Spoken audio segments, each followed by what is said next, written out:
इथं जुनं सोमनाथांचं मंदिर आहे आणि ते मंदिर बघण्यासाठी आणि तिथलं दर्शन घेण्यासाठी फायनली आपण निघालो. इथल्या ज्योतिर्लिंगाची जी स्थापना आहे ती अहिल्याबाई होळकर यांनी केलेली आहे आणि गर्भगृहामध्ये पोहोचल्यानंतर असं वाटलं की साक्षात भगवान शंकर आपल्याला आशीर्वाद देतात. मित्रांनो, अहिल्याबाई होळकर जर नसत्या तर हिंदू धर्माची पुनर्स्थापना आणि ज्योतिर्लिंगाची पुनर्स्थापना झाली नसती.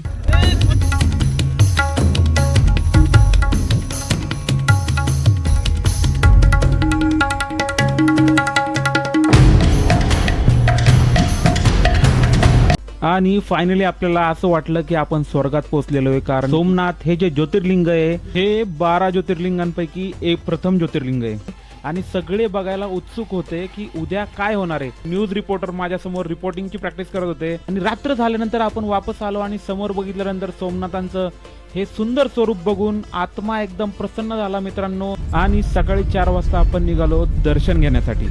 इथं आता नरेंद्र मोदी येणार आहेत म्हणून हे सगळे अचानकपणे भयानक सगळी कामं चालू आहेत आणि हे सगळे पट्टे बिट्टे बघा मारायचे आत्ता कामं चालू झालेले आहेत. आणि असा आपल्याजवळ स्कॅम होतो. जिथं आपण राहतो तिथं तर काही गोष्टी होत नाहीत. त्या ठिकाणी माहित नाही मंदिर प्रशासन गेट किती वाजता खोलणार आहे.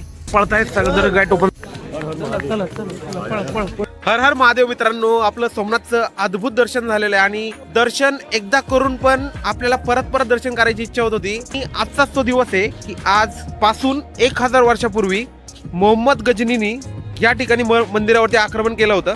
या मंदिराची पौराणिक कथा जर बघायला गेलं तर प्रजापती दक्षाच्या शापातून मुक्त होण्यासाठी चंद्रदेवांनी या ठिकाणी भगवान शंकरांची तपश्चर्या केली होती आणि भगवान शंकर या ठिकाणी प्रकट होऊन त्यांनी ज्योतिर्लिंग चंद्रदेवांना दिलं होतं.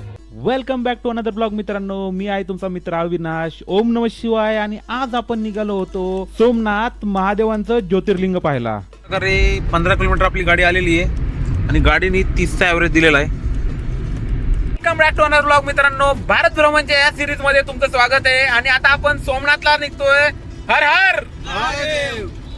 आणि फायनली आपल्याला असं वाटलं की आपण स्वर्गात पोहोचलेलो आहे, कारण सोमनाथ हे जे ज्योतिर्लिंग आहे हे 12 ज्योतिर्लिंगांपैकी एक प्रथम ज्योतिर्लिंग आहे.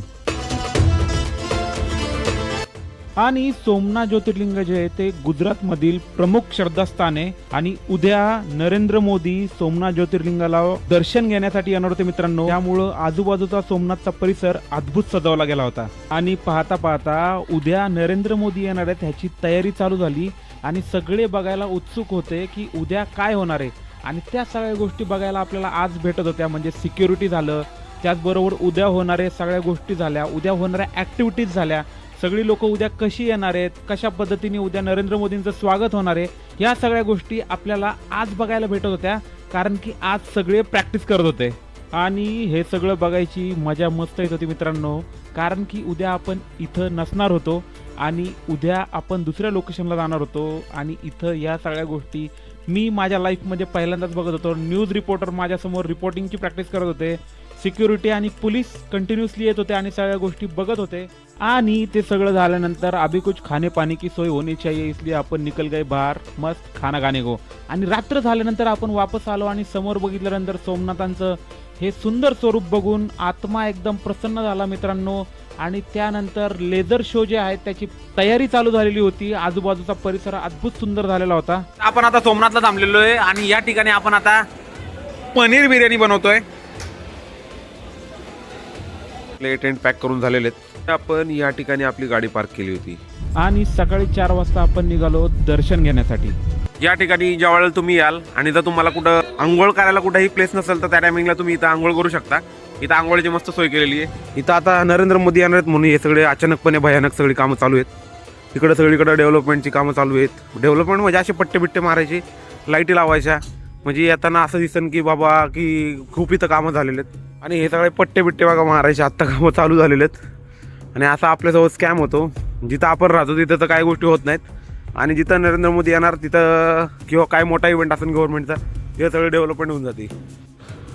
लोक सकाळी सकाळी सगळे रेडी होऊन आलेले आहेत, पण डायरेक्ट गेट बंद आहे या ठिकाणी.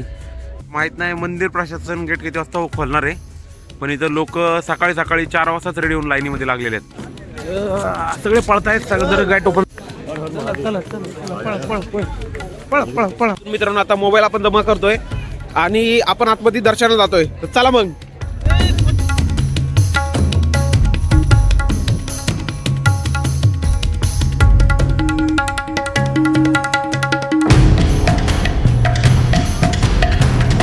दर्शनाचा फायदा हाच राहतो. आता बघू शकता की आपण इथं लाईन किती झालेली आहे आणि सकाळी आल्यानंतर हार्डली 10 ते 15 मिनिटांमध्ये दर्शन होऊन जातं. सकाळी 4ला उठून ब्रह्ममुहूर्तामध्ये भगवान शंकरांच्या दर्शनाचा लाभ आपल्याला शेवटी भेटलाच मित्रांनो.